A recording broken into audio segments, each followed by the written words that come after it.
Hello, everyone. Welcome back to Horror House. It's been a while. I don't know why.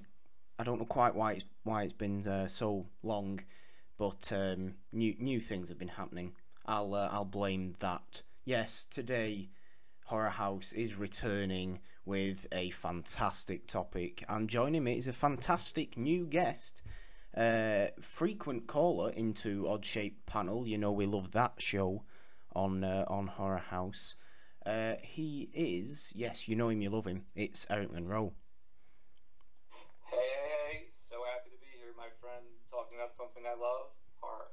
Yes, and that's exactly why we are on, talking about horror from the 1980s. Your favourite decade in horror? Question mark. Absolutely, a decade that made me fall in love with horror. Excellent. So much good stuff. Well, what do we do on this show with every new guest? We ask them one simple, very, very difficult question. What is your favourite horror film of all time? You get one choice. And I, of course, have an answer, and it is 1984's A Nightmare on Elm Street. Oh. That is the film that made me love horror. Well, that's a fantastic choice. Why Nightmare on Elm Street above everything else? I just think the concept that Wes came up with, here's someone who was murdered by a bunch of parents, gets revenge on them by killing their children in their sleep. And I just think that was such a brilliant concept. I think the look of the film, of course, Robert Englund is Freddy Krueger, who I adore. Everything about that film just is it's everything a horror movie should be. Yes, absolutely. Wes Craven, rest in peace. Has it been nearly 2 years now, if not more? It's been about 2 years. Wow. Since he unfortunately passed away. That is, yeah, that was a real sad one. Was the loss of Wes Craven? Yeah, that definitely hurt. Giving us stuff like Nightmare on Elm Street, which is a fantastic film to start off this whole decade of discussion. Yes. Because it's. Oh, absolutely. I mean, there's a lot of great horror in the 80s. This is one of the best. This definitively is one of the best of maybe even all time when you're talking about iconic and just entertaining horror. And, a lot of people go back to, like, Halloween as the film that really propelled horror, and I don't disagree with that, but I think the film that really made horror take off, especially in the 80s, was A Nightmare on Elm Street. Yeah, because, I mean, after Carpenter came out with Halloween in 78, there was a lot of sort of smaller slasher films trying to replicate what that did. Most of them turned up in the early 80s. Some of which are very watchable, very fun in their own right, but yeah, like you said, Craven took it a completely different way with Nightmare on Elm Street, and there's a reason it stands above, most other slashers, minus Halloween and maybe even Scream. Yeah, and I think the thing in that film, the best thing that Wes did was cast Robert Englund in that role. I don't think anyone else could play Freddy but him. Absolutely. I mean, someone else did play Freddy, of course, in that ridiculous remake, which we will not discuss because I was disgusted when I watched that film. But yes, Robert Englund, just an iconic sort of, well, like you said, nobody else can play Freddy other than Robert, and there's a lot of that in horror. Like, in horror characters, they each, major ones each have that one, especially franchise ones, have that one actor that is just that franchise, and Robert Englund is the Nightmare on Elm Street franchise. You can't deny that. Yeah, absolutely. Even just the way he moves in the film, the way he walks. Yeah. It's so definitive, and it's all about his portrayal of that character. And I don't think I mean, even a good actor, someone we love, could have played the role, but him. Yeah, I mean, you speak about the walk, you immediately think of the opening chase when he's chasing. I forget the actress's name, but the arms stretch out and he's just playfully running towards her, and it's all. You know, when forget. Yeah, when the character Tina has that second nightmare in the dream, and when he's doing all these things with the long hand. Yeah. And she goes, and the line, I love this line, when she goes, "Oh my God," and he shows her the glove and goes, "This is God." Yes. And he starts chasing her. It is amazing. Yes. Whenever I put a normal glove on, I will always do that. That is just something I do. I love that. It's a shame it's getting towards the summertime now and I can't wear my gloves because every time you just put the glove up to your face, "This is God," and just stare down someone. I have the plastic. See, I don't have a Freddy glove myself, and I really should invest in one. Definitely, and they have really good replicas out now these days. Oh yeah. Oh, I'm sure they're expensive though. To be fair. Oh yeah, a lot. And another thing I loved about Nightmare on Elm Street, that opening scene when he's making the glove. I thought that was a brilliant way to open the picture. Yes. To see the development, because we don't know what's going on. We don't know exactly who this is, and we just see him at the end with the glove made, and he just stretches it out. Yeah. That just sets the complete tone. Yeah. For the entire movie. I mean, you get how many of the sequels came out in the 80s? You had 2, 3, 4, and 5. Those were the 80s sequels. Right. So quite a lot of them then. It really was. I didn't think it was that many. I didn't think that many of the sequels actually came out in the in the 80s. 5 came out almost back to back with 4. Right. It came out just a year later. Okay. I mean, that's obviously treading towards 89 and 88, but... Yeah, yes. Yes, but... And you know what's interesting about Nightmare on Elm Street, and Wes has been on record as saying this, he said he wanted a straight-up happy ending. He didn't want any twist ending, he just wanted it to be happy. He never intended it to become a big franchise, but the studios were fighting with him, and he compromised in the end. Yeah, I've heard that myself, and that's, of course, where you get the arm coming through the little window in the door. And killing the mom. Yeah, ripping the mum back through the little window. There is something so spooky about the mother in that film. Yeah, I mean... I know she was an alcoholic, but I found something just so spooky about her performance, in a good way, though. Oh, in a very good way. Anything spooky in a Nightmare on Elm Street film is automatically good, but Nightmare on Elm Street is not the only great horror of the 80s. I've got a load written down. Of course. When I think of 80s horror, I think of two sort of trends. One is this slasher trend, where there was just seemingly a lot, especially in the early 80s, like I said, maybe trying to replicate Halloween. But there's also this sort of trend towards more sci-fi based or body horror. Oh, of course. That you get. Like The Thing. Exactly, like The Thing. And why don't we talk about The Thing? The Thing is, to this day, still my favorite Kurt Russell film. Oh, that's a discussion for a different time. Favorite Kurt Russell film? It's up there. The Thing is definitely up there. The Thing is wonderful. It's so good. You talk about tension. It does it better. I actually think The Thing does tension better than Alien did. Oh yeah. I mean, I can watch The Thing. I think The Thing is better than Alien. I know that might annoy some people, but I prefer to watch it. I like Alien, but I would also, if I had to pick, I would watch The Thing. Yeah. I would totally definitely watch The Thing. You know, I have to give Carpenter credit. It was another great movie he made. Oh, I know. I mean, Carpenter, in the 80s, he was sort of crossing the line between horror and sci-fi and a bit of action thrown in as well. He had stuff like Escape from New York in 81, I think, and even They Live towards the end of the decade. It's got its sort of horror sci-fi elements, but it is an action film. Yeah. But The Thing really is hard. Oh, The Thing is out and out horror. It is terrifying, and I'm sure we'll come on to the particularly impressive effects. But of course, Carpenter also had The Fog right at the start of the decade. Yes, which Fog. I was never that crazy about The Fog. I mean, I don't hate it, but it's serviceable. I kind of really like The Fog. I mean, most of that is to do with the theme, which I think is incredible.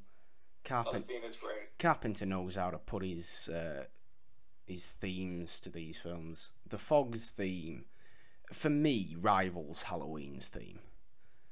Oh, it definitely has a great theme. I mean, he's smart. Carpenter knew what he was doing. I need to learn how to play these things on the piano, because oh wow, I mean, that's amazing. I really should. I should do that. I'm writing that down. I need to learn how to play John Carpenter on the piano. But and the thing as well. Talk about the music in that, because Ennio Morricone did the music for the thing. Oh. And the thing is with music and the score, that can make a movie. Oh, absolutely. Because that sets the tone. Because the music and the score, that sets the tone for the film. And in the thing, they just home run. They completely nailed it. It added to all the tension, added to the atmosphere. And it's part of why it is such a great movie. Absolutely. I mean, obviously, you think of the opening again to the thing when you think of that music and those electronic just beats that are just. They keep the tension. And you're watching that dog run through the snow, and you just dum dum, dum dum, dum dum, and it's like your heart beating. It is honestly like your heart beating. I mean, people know how much I love Ennio Morricone. That is a very underrated Ennio Morricone score. The Thing. Yeah. So definitely, The Thing is definitely one of the top films for me in the 80s. I think it was 1982 when it came out. Yes, yeah. And that definitely set the stage for the 80s. Oh yeah, in terms of follow with The Thing. Yeah, in terms of this sort of sci-fi, like I said, the more sci-fi horror blend that you saw in the 80s, that sort of started with The Thing, really, because it really got it going. I agree. Yeah, I mean, you had stuff before then, like Cronenberg's Scanners. It's sort of a bit sci-fi. That was 81. Obviously Cronenberg himself, David Cronenberg, is a massive influence on 80s horror. All the stuff he did. I mean, I'm a huge fan of The Fly. Oh, The Fly is fantastic. I mean, The Thing and The Fly are the two big sci-fi horrors of the 80s. I mean, they're similar, but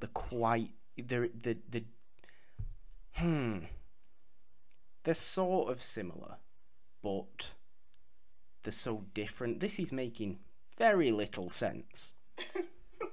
Very little sense. I totally get what you're saying. And the thing with The Fly, the way Jeff Goldblum's character in the film just continues to get worse and worse, and the makeup gets better and better and better, is phenomenal. I mean, that's what you look at, really, isn't it? The effects in both of in The Thing and The Fly.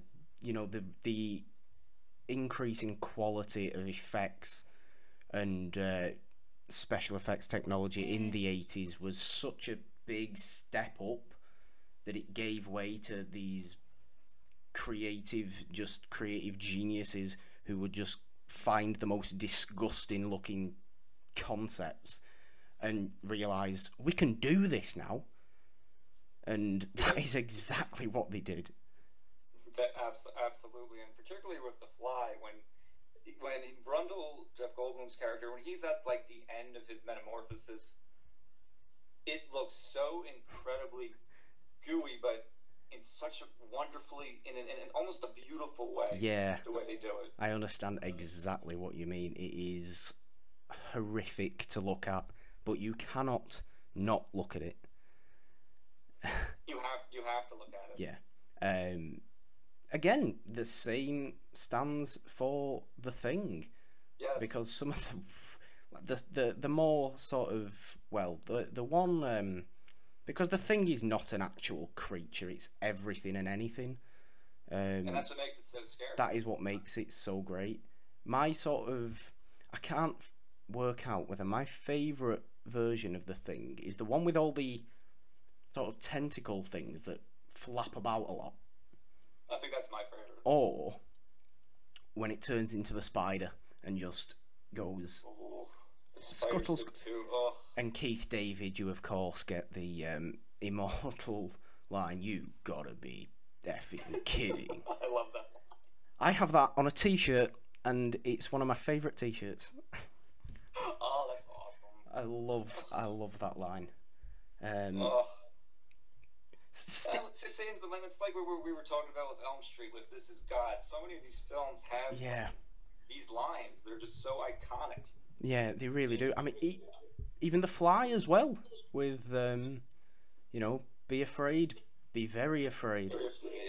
Every single one has just such a memorable quote to it that people obviously still quote today, because we're doing it right now. And like I said, I quote this, This Is God every time I put a glove on.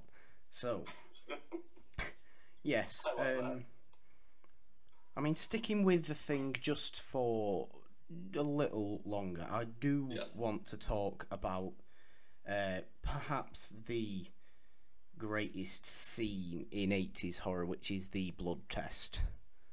Oh boy. Now that is a scene.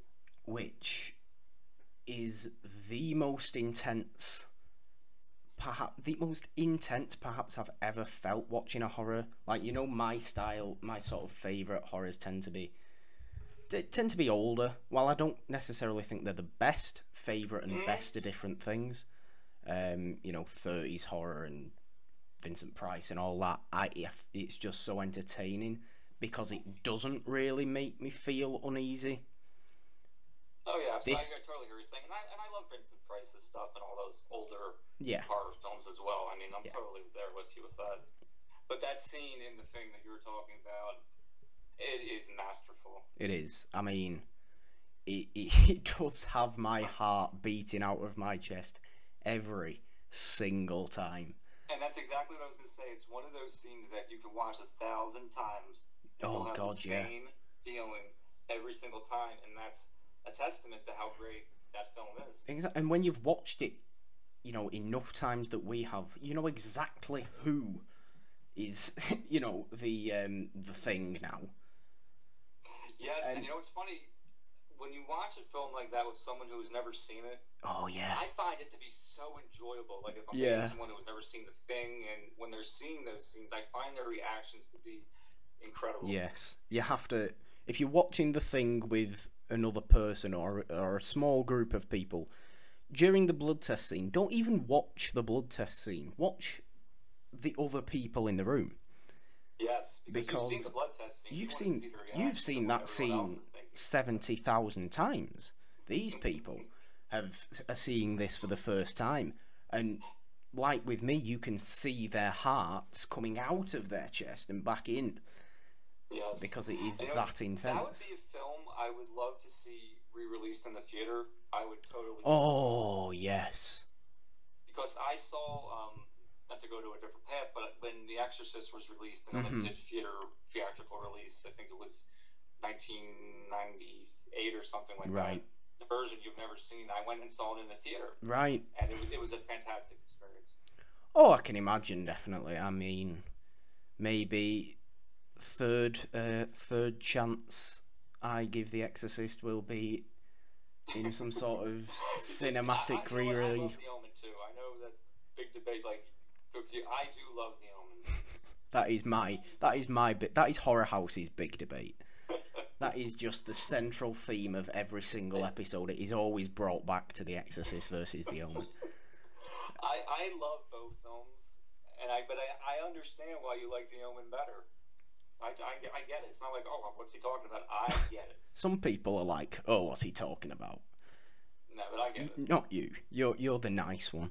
Yes, I totally can understand it. Yes. I mean, yeah.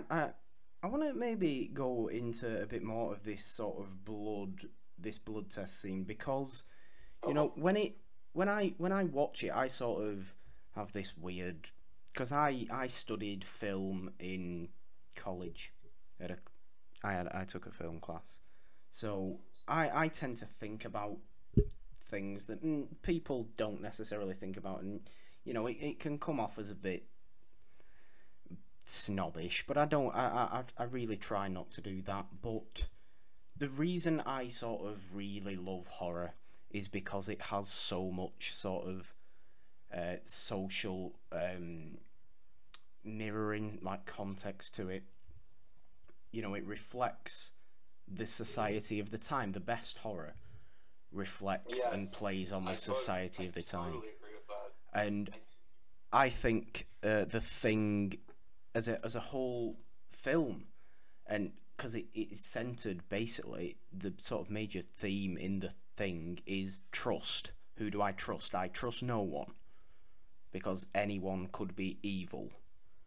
And the sort of interpretation I take from that is very Cold War based.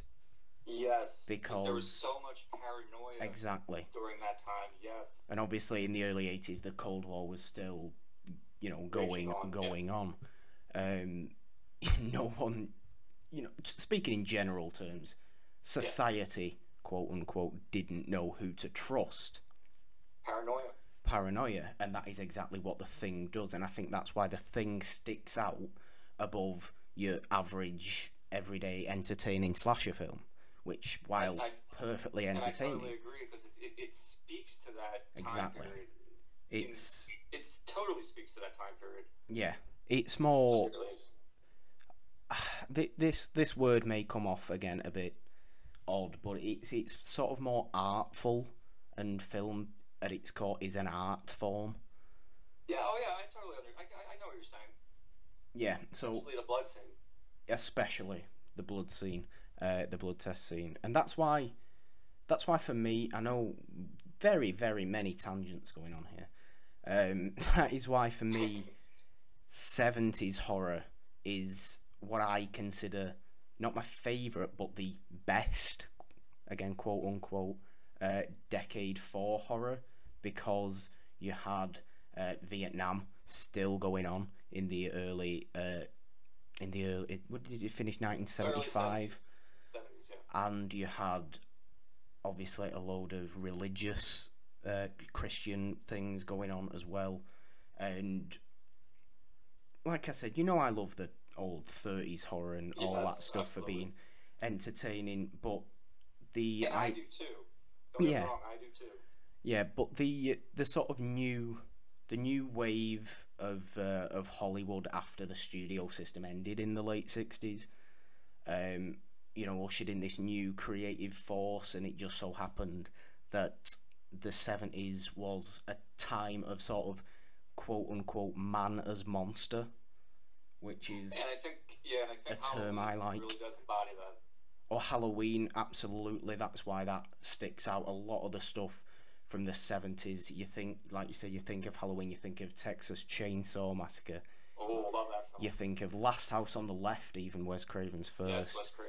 It is about despicable human beings rather than, you know, Dracula. Yeah, it's about real people. It's about real people. I mean, like The Last House on the Left. Yeah. Those are real people. They're not monsters. They're monsters in their own way. Yeah. But they're human beings. Exactly. And that is why, for me, that sort of thing is because Vietnam era USA was, you know, very politically, you know... torn apart, yeah. Yeah, torn apart is a good... It tore the country apart, yes. And I just think that that this whole idea of man as monster plays so well into 70s horror.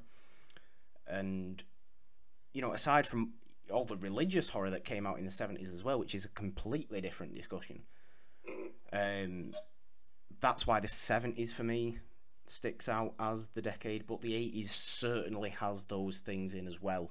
It just maybe not as personally interesting a topic for me, but I think that is why the 80s sticks out as one of these definitive horror decades, because you have the you know, the mirroring of society very prevalent as well.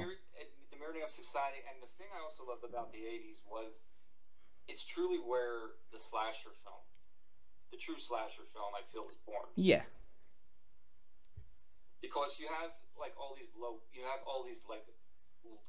series. You have Slumber Party Massacres, Sleepaway Camps, and Silent Night, Deadly Night. All those low budget series, and these weren't films that had huge budgets. Oh no. But I found them all to be very entertaining. So, you know, fun. You knew when you were going to watch like a film like that, like let's say a Sleepaway Camp. Oh yeah. You're going to get blood and boobs. That's exactly what you're going to get. Yeah. Slashers are so entertaining. Moving on completely from the nonsense I was just spurting about society. No. You spoke the truth, though. I totally agree with you. But slashers are so goddamn entertaining. I mean, I saw all these films when I guess I maybe was too young. Oh, but, didn't we all? Didn't we all? If you find a way, and you know, and the funny thing is, my mom is a big horror fan. That's how I got into horror. She knew I was sneaking and watching all the movies she was renting, and then it got to the point she realized I'm not going to be able to stop, and we might as well just watch it together. Oh, that's nice. And that's how my birth of horror Although really came. You could be in for some slightly awkward scenes watching with your mother. Yes, which can happen. Definitely, yes. That did happen a time or two. Yeah, which is never good. But yes, slash. I mean, I'm very fond of The Burning. I don't know how familiar you are with that. That's a fun one. That's a good film. That's a fun one. I actually like it better than Friday the 13th. Oh well, I know someone who'll agree with you on that, Nolan. I know you're listening. I know you're listening. I'm talking to you right now. Not that I hate Friday the 13th, but I would take The Burning over it. Oh, I mean, I love them both. I can watch them both every day. Yeah, I can watch both. You also have My Bloody Valentine, which I really like. That's another. Oh, I like that film as well. I used to rent that all the time. Which is, I think it's a Canadian film. It's about. It was Canadian. It's about. Pretty sure it was Canadian. Like a miner who comes back on Valentine's Day and starts murdering people. And it's all very good. All the good stuff, yeah. And there's a guy in My Bloody Valentine who has an exceptionally horrendous mustache. And shout out to that guy. No idea what he's called, but if you've seen My Bloody Valentine, you'll know what I mean.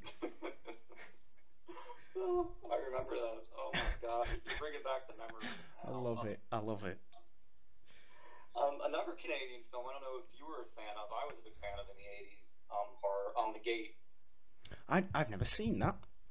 Oh, really? Really, Eric? Definitely add that to your list. Well, ever-growing list. Definitely add that to the list. It's definitely worth a watch. The sequel's terrible, but the first film, I think you'll like it. Oh, fair enough then. I mean, I know you have a big fondness for Sleepaway Camp, so why don't you take the lead and talk about Sleepaway Camp? This film is so unique. There are just so many wacky, crazy things in this film. Between this crazy aunt in the film, you have this pedophile cook. You have camp owner who must be 75 dating a girl who must be 16 or 17. It's questionable fashion in this film. I remember I was watching this film with my mom in like the 90s, and I said, and the film was made the year I was born, 1983. So I said to my mom, is this how teenagers dressed during that time? And she's like, no, I didn't see anyone ever dressed like this. I don't know what's going on in this film, but It is so unique and so wonderful, and of course, the twist. Yes. A legendary twist. And when you see it for the first time, I had no idea. Oh no. That's what was really going on. I had no clue. It floors you when you watch it for the first time. My jaw is still on the ground from that scene. Oh man, yeah, such a unique film. Absolutely one of the more unique slashers of the early 80s, because a lot of them can feel like the same film. And this one feels completely different, and I have to say, this film made me happy. I only went to day camp. And well, that's nice. Not sleepaway camp. Well, I never went to any sort of camp, because I live in Britain, and we don't do that. Oh, okay, gotcha. Oh, well, some people might. I don't know. I don't want to generalise. I've never personally heard of anybody going on camp. Yeah, but, unless it's the Scouts or anything like that. I tweeted Felicia Rose on Twitter a couple times. Oh, she yeah. responded. I said, I love Sleepaway Camp, loved your portrayal of Angela. I would love to meet her someday at a convention. Oh, that'd be fantastic. Yeah. I would love to meet any sort of slightly obscure horror actor. Oh, absolutely. No. Do you have a favorite Scream queen? Mine's Michelle Barr. Do you know what? A favourite Scream queen? I mean, am I gonna be stupid and say Jamie Lee Curtis? that's a choice. Because it's just the most obvious. Prom Night's fantastic. Yeah, that's a great film. And that's another film that got a little ridiculous with the sequels, but the original's great. Oh yeah, yeah. I'm gonna have to take the easy answer there. I do apologise. I respect that. Yes. Why haven't I brought this up yet? The franchise that is basically brought up. This and Vincent Price are brought up the most on HorrorHouse, and it's Evil Dead. Evil Dead. Oh, what? Well, Army of Darkness, of course, was in the 90s. Yes. But Evil Dead and Evil Dead 2.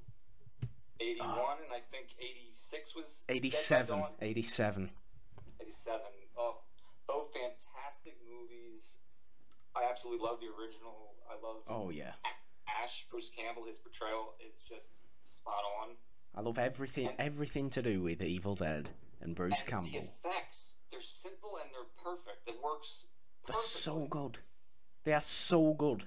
I don't know how people can look at Evil Dead and not go, oh my god, these effects are just wonderful to look at. And the scene that was creeping me out in Evil Dead is when his girlfriends become one of them, and she's like, "We're gonna get you." It's so creepy. Yes. Oh my god. And of course, everybody knows the trapdoor and all the bashing that goes on there.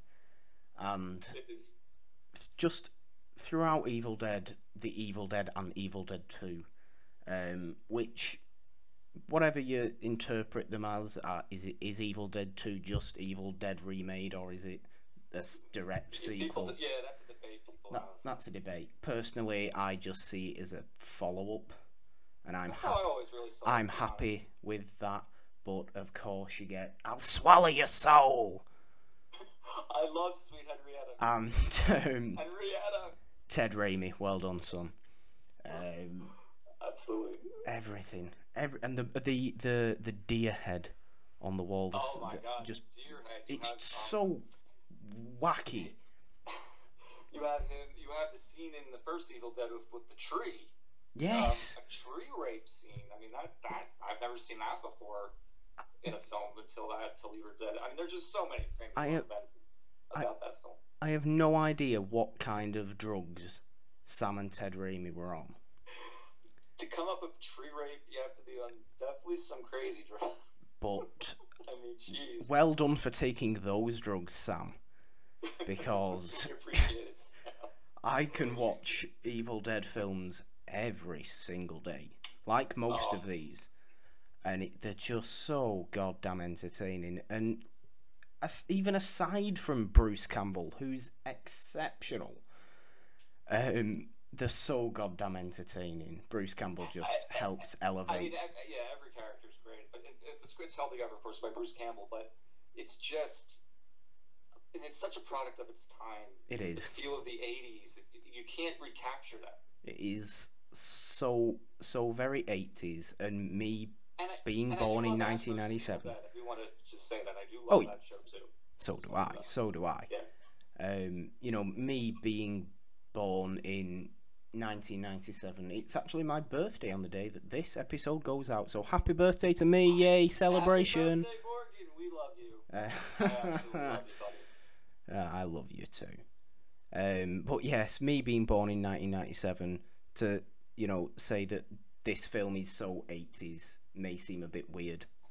But no, it's not weird at all. It's so 80s. That's why I'm glad to be on talking to someone who was born in a different decade than myself, that appreciates, though, the same thing. You appreciate Evil Dead the way I do. Absolutely, because it's phenomenal, and how anybody can see it as...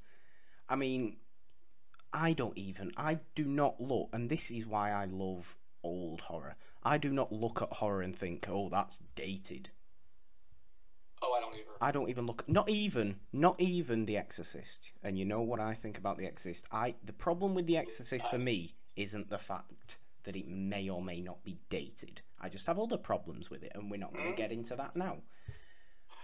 I mean, even going back to the silent film Nosferatu, I love that film. Yes, and Dr. Caligari as well. I love it.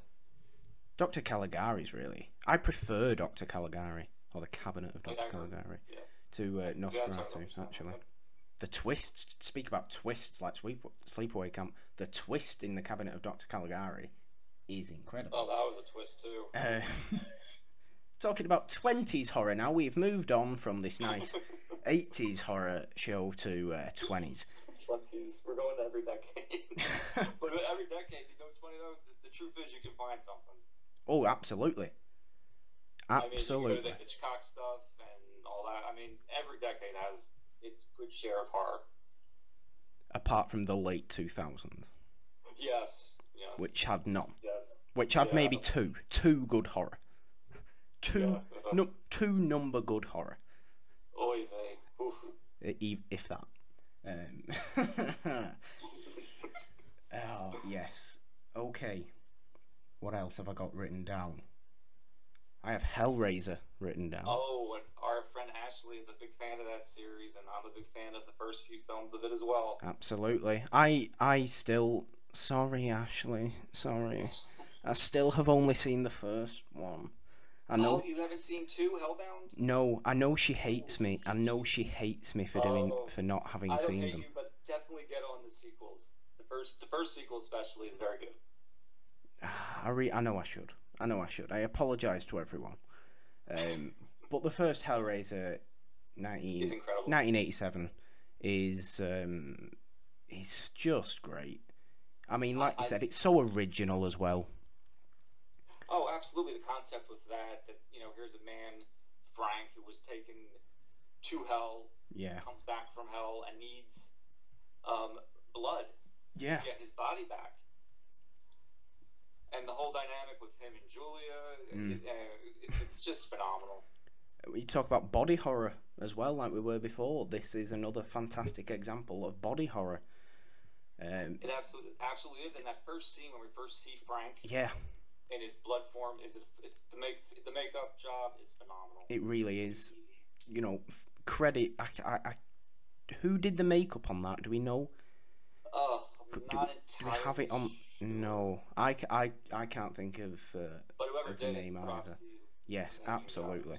I mean, and that was the film, The Birth of Pinhead. It was Pinhead. And what's funny is, in the original script, his name wasn't Pinhead. It was just lead male Cenobite. Well, that's no fun. Yeah, they came up with that on the set, though, Pinhead. They wanted to call him something because he really was the leader of the Cenobites. I mean, they've come up with the most obvious name. This guy, what does he look like? He's got needles in his head. Needlehead? Head needle? Is that a good name? But what about Pinhead. Yes. Pinhead works. Green light it, Pinhead. That's what we want. And of I course, don't think the female Cenobite ever had a name. I know Chatterbug yes, was the one, and Butterball was the other one, but yes. I don't know if the female Cenobite ever really had a name. I couldn't tell you. Ashley could Maybe probably Ashley tell you. would know. Ashley could probably tell you. Ashley, hit us up on Twitter. Let us know. Yes, please do that. Hashtag HorrorHousePod. But yeah, but that's a great film, and you know, Yeah. and Christy, the main character, in the Yeah. film, I feel for her, and you know, at the end when she realizes that, you know, spoiler alert, that her father is in fact dead. Yes. But I do love when the Cenobites come and they get revenge, Yeah. and you know, Frank's been found out, and you know, Pinhead comes in with all the hooks, and he gives that classic line, "Jesus wept." Jesus wept, and this is why I say Jesus wept a lot. It's because of Hellraiser, and I just Hellraiser. I love it. It's that is the trivia. That is the same guy who plays the villain in Clint Eastwood's Dirty Harry. Oh, I don't think I knew that. Yeah, it's the I just same. learned something. It's the same dude. HorrorHouse, you were educational. I just learned something I didn't know. That's the same guy, and yeah, when I first, because I'm a big fan of Dirty Harry. Again, going off on a stupid tangent that we don't need to go on. I'm a big fan of Dirty Harry, and when I first saw Hellraiser, I was like, where do I know this guy from? I recognise him. Where's he from? That's where he's from. He's from Dirty Harry, and then of course, Jesus wept. And then he gives us Jesus wept, which Jesus wept, and that's another like line. You know, like we're talking about all Yeah, these great it lines is. from films from that film. You know, that's definitely an iconic line. Yeah, Although absolutely is. Pinhead also has a good line. Oh, of When course. he's like, "We'll tear your soul apart." Yeah. So many 80s horror quotes. Good stuff. So much- many. Such great stuff. And another thing we haven't talked about with the 80s, the vampire films. Yes. Yes. I am a huge fan of Fright Night, The Lost Boys, and Near Dark. I mean, I have actually only seen The Lost Boys out of those. You've never seen But- Near Dark, Catherine Bigelow's first film? No, Eric, I have such a massive list. Oh, you gotta add Near Dark now to the list. There are 24 hours in the day. That's true. There's not enough time in the day. But yes, I have seen The Lost Boys. Done by, of course, Joel Schumacher. And Yes. the look of that film is also amazing. The way he made The Lost Boys look, I think, was great. Yeah. Yeah. Kiefer Sutherland, you know, Alex Winter from, of course, Bill and Ted's Excellent Adventure. Yeah. You know, that's definitely, I think, my favorite vampire film of the 80s was The Lost Boys, as much as I love Fright Night and Near Dark. But Lost Boys is definitely my favorite. Me and my sister rented it all the time. We wore Nice. that. We should have just bought it. We wore that movie out in the video store. Is it one of those occasions where you would rent it so many times that you were just wasting money by not buying it? Yes. Yeah. Yes. And it never occurred to us. Why don't we just get Dad to buy the VHS? We'll just rent it again. Whatever we want. It'll be fine. We'll just rent it again. Yeah. See, me and my sister, we would do that a lot. We would, because she was a horror fan too Mhm. at the time. She's 2 years older. We would go to the video store. We would rent horror films, and we would have Fright Night. Yeah. It sounds like a great time. It was. I have to do that on my own. Oh, I would watch it with your sibling. I would tell you that. My family don't like horror. It's not for everyone. I understand that. It's not for everyone. My dad, the only horror film he likes is Texas Chainsaw. Oh, I tried showing my parents Texas Chainsaw. Quite a while ago, maybe even 2 years ago, and it didn't go down well. Oh, well, yeah, I can It's- understand. And see, the reason my dad likes it, he likes that it's real people. Yeah. Like, he doesn't like the That's why I like. supernatural That's stuff. why I like That's it. just not his thing. That's why I like it. It's so Real. It feels like a documentary almost. It does, and it was made for what, something like $80,000. Yeah, like almost like peanuts. Yeah. It was just, and it was so effective and so, you know, the character, what was his name in the wheelchair? Frank? Franklin. Franklin. So annoying that when he finally gets it in the film, you just feel bad for him. He had to go. He is a very, very whiny character. Yeah, he annoyed the hell out of me in the film, but you know what? That's what they wanted. They wanted him to be annoying. Yes, and then chainsaw in the woods. Goodbye.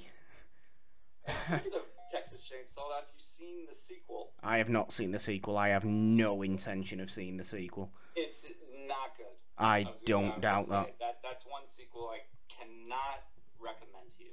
Good, because I do not. It's not good, and 3's even worse. Oh dear.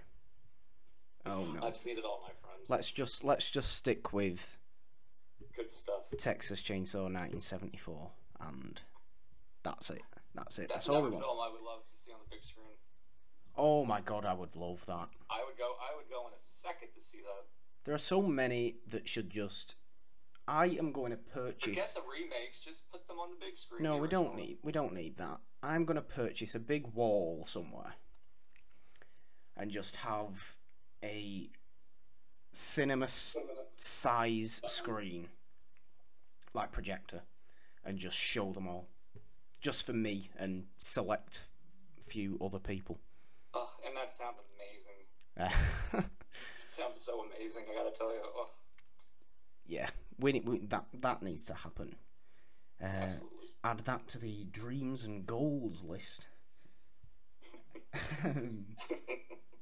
Anything else? Any other wonderful 80s horrors you want to bring up?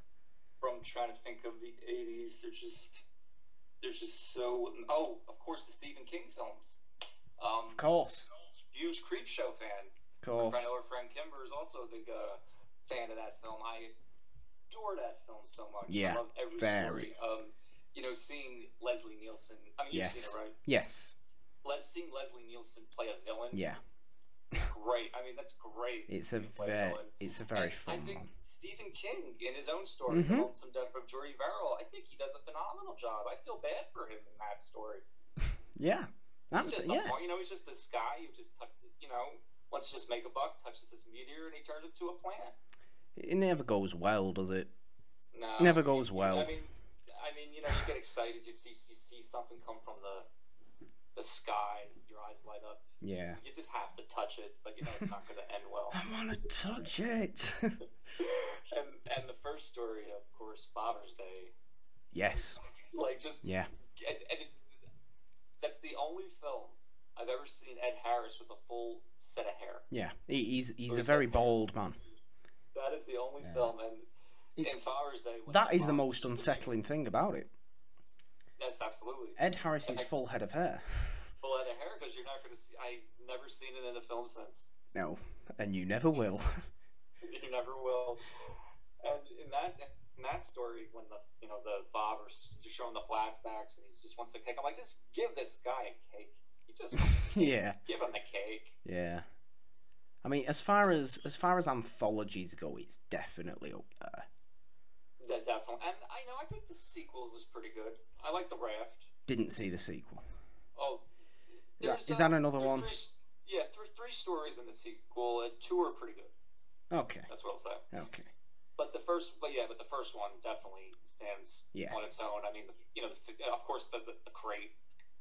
Who doesn't love the crate with Fluffy? I think they called the creature on the set, named it. Yeah. Which was a great effect. It's it's entertaining above everything else, really. Very entertaining to see, you know, to see this creature kill. She was in Swamp Thing. I forget what her name is. Adrienne Barbeau. Yes. Yeah. Yes, that's her name, and her name is Billy or something. I don't know her name. Henry's like, he's like throwing her against the crate, trying to wake it up. He's like, just tell it to call it Billy, you bitch. And you think nothing's gonna happen, and then right at the end, it comes out and kills her. Yeah. And it's glorious. And of course, the 5th story with, I think it was E.J. Marshall. playing this like slumlord guy who hates bugs. Yeah. Of course, you know how that's kind of going to end. Yeah, it's never ends well. Yeah. Do not be a character in anything remotely concerning Stephen King. Definitely not. Another 80s film, Cujo. Yes. I could never look at a Saint Bernard dog the same way ever again. Scariest dog on the face of the earth. The reason I was terrified of dogs as a young child. I mean, that dog, just goes wild on rabies. It is terrifying. I feel bad for. I felt more sympathy for the kid than I did her in that film. Yeah, I get that. I felt really bad for him. He's just, he didn't ask for this situation at all. No. He's just victim of circumstance, the poor kid. Yeah. But, yeah, it's God, Jesus. No. Yeah. Just the Saint dogs. Bernards. No, big Don't be dogs. nicer than Dogs that are taller than I am. No. They're big dogs. Those are big dogs. Stephen King again. The film that started off the decade, of course, 1980, The Shining, of course. Of course. That's a classic. I watched that on Netflix about 2 weeks ago. Yeah. I know our friends Ashley and Joe watched that as well. They did. I believe they did a BFF episode on it. Stephen King has just so many great. There's just so many great stuff.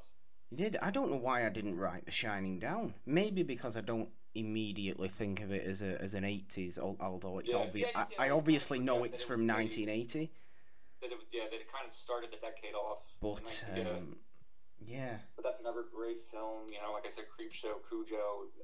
Pet Sematary. Pet Sematary, almost rounding off the decade. Is that 1989? I think Pet Sematary was. That was 89. That was definitely 89. Yeah, that is very, very good. I absolutely love. We're going to talk about this on this coming On Shake panel, and I absolutely love that novel. And this was a situation where I felt the movie matched the novel. Good. That's a good sign then. Because I haven't read the novel. I don't read. I can't read. I can read. That is a lie. It's time consuming. I've never read anything Stephen King, though I have only seen the films, and not even all of the films, but I have seen a good many of them. You've seen the meat of it, though. I've seen the good stuff. Seen the good stuff. That's what matters. Yeah. But just so like King had a big mark on the decade. Yeah. There's just so many wonderful things. King as a writer. This is controversial to say. Let's do it. But my personal favorite zombie film is Return of the Living Dead. Really? Really? Yes, I love that film. Why Return? I love James Frank. I love Kluger, I think his name was. I just love that film. I find it hilarious and scary. I find zombies to be scary when they can run. They can run in that film. I'm more of a fan of the. I'm more of a fan of a slow moving shuffle type zombie myself. And I get that, but I personally find the zombies that can run to be a little more terrifying. Well, this is why fast zombies are popular, because not everybody is like me. And I know it's controversial for me to say Return of the Living Dead is my favorite zombie film when you have Dawn of the Dead, Shaun of the Dead, Night of the Living Dead, of course, which is my favorite. Romero. And I love all that, but there was just something about Return of the Living Dead that just clicked for me. Fair enough. I was not expecting that. I will admit that. I was not expecting that. Yeah. Where do you stand, right, on considering Predator as a horror? It's more action. It's an action sci-fi film, and anybody says it's a horror is wrong. Sci-fi, I can't say it's horror. No. I know some people. I've read people that say Predator is a horror film. It's not, is it? It's not like The Thing or The or anything like that. No. I can't say The Predators. It's a great film. It's a fantastic film. Fantastic film, but I would not characterize it as a horror film. No. I just wanted to make sure we were on the same page there. We are definitely on that. We're definitely on the same page. Before we start to wrap up, is there anything else you want to add to this wonderful, wonderful discussion? This was a decade that really made me fall in love with the genre, and I loved all the mainstream stuff, the Elm Streets, but I also loved all the low-budget slasher stuff. Yeah. Like the sleepaway camps. I loved the Slumber Party Massacres, the Puppet Masters, the Silent Night, Deadly Nights, all those. Chopping Mall. What about Chopping Mall? Oh, Chopping Mall? Yeah. Are you a fan of Chopping Mall? Another great film. I think that was on Amazon Prime. I think I watched that about a year ago. I rewatched it and it held up. Nice. Those little things with the laser. Yep, that was another good film. Yeah. You can get a lot out of it. I think you can get a lot out of any decade, but you can get a lot out of the 80s. Absolutely, absolutely. Like you said, I mean, you like the 80s for these slashers, as do I. But with all the nonsense I was talking about before, I like cultural things as well. Which the 80s does, of course, have. Both in terms of people again and technology and all stuff like that. We've not even talked about the likes of Videodrome or anything like that. Of course, that's a great film. And I just want to give a shout out to one film our buddy Monroe will appreciate that came from the 80s, The Toxic Avenger. Yes. Which has I rewatched that film about 3 years ago. There's a lot of messed up stuff in that film. There's a lot of stuff that's just like, oh my god. But that's trauma film for you. That's all for the better, I'm sure. Yeah. All for the better. That's definitely my favorite decade. I love all decades, but that's definitely the decade that made me fall in love with horror. Yes, and this is exactly why I got you for this episode. And I'm so happy to be here talking with you, my friend. This has been an absolute joy, I will admit that, truly. I've had a great time. Anything you want to plug, or where can people find you, or anything like that? To plug, me, our friend Alicia, and Cal, we started a wrestling podcast called AfterMat. The next episode is going to be May the 1st. Definitely check that out. I do video reviews for my favorite show, Game of Thrones. I have a new title for my show, thanks to our good friend Kimber Barrett. Mine is The Fury. I will definitely be resuming that in the summer when it returns, and you can find me on Twitter at mmkoch. That's there's the pronunciation. KOCH200, and let me know what you think. Great. As always, links to our guests' wonderful things below. Don't call him Cooch. Or it's been pronounced worse than that, though. Yeah, I'm sure it has. Yes, guys. Thank you for listening. As always, you can check me out on Twitter at the Purple Dawn. Follow the podcast at HorrorHouse Pod, #HorrorHousePod, for any sort of topic discussions you want to bring up. Tell me I'm a snob for bringing up cultural things. Tell Eric he's awesome for bringing up slashers. Please, if you did like this episode, share it around and all that. If you're listening on iTunes, please rate and review. We could do with some of those. And subscribe to the feed as well. Or if you're on YouTube, sub to this channel, because you get weekly new comic book flick-through videos and the new Purple Dawn Enlightenment Hour podcast, alternating Sundays with this one. So that is about it. Eric, thank you so much for joining me for this hour. I will definitely love to come back sometime. I had a blast.